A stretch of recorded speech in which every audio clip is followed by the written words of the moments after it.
আজ 13ই মার্চ। আপনি কি জানেন আজকের দিনের ঐতিহাসিক গুরুত্বটা কি? আজকের দিনে কি হয়েছিল? আজকের দিনে 1840 খ্রিস্টাব্দে মনমোহন ঘোষ জন্মগ্রহণ করেন। তিনি ছিলেন ভারতীয় বংশোদ্ভূত প্রথম ব্যারিস্টার। নারী শিক্ষার বিস্তার, স্বদেশবাসীকে দেশপ্রেমে অনুপ্রেরণা দান এবং সংগঠিত রাজনীতিতে তার উল্লেখযোগ্য অবদানের জন্য তিনি স্মরণীয় হয়ে আছেন। এছাড়া তিনি কলকাতা হাইকোর্টের প্রথম বাঙালি ব্যারিস্টার ছিলেন।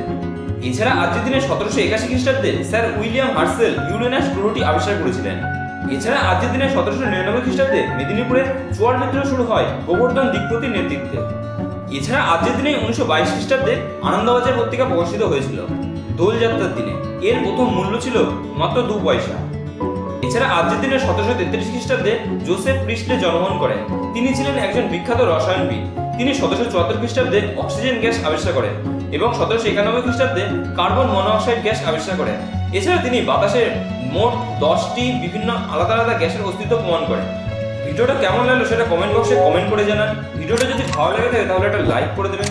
ভিডিও থেকে যদি আপনি নতুন কোনো তথ্য জানতে পারেন তাহলে আপনি আপনার প্রিয়জনের কাছে শেয়ার করে তাদের জানার সুযোগ করে দেবেন। এরকমই প্রতিদিনের গুরুত্ব সম্পর্কে জানতে চ্যানেলটি সাবস্ক্রাইব করে চ্যানেলের পাশে থাকুন।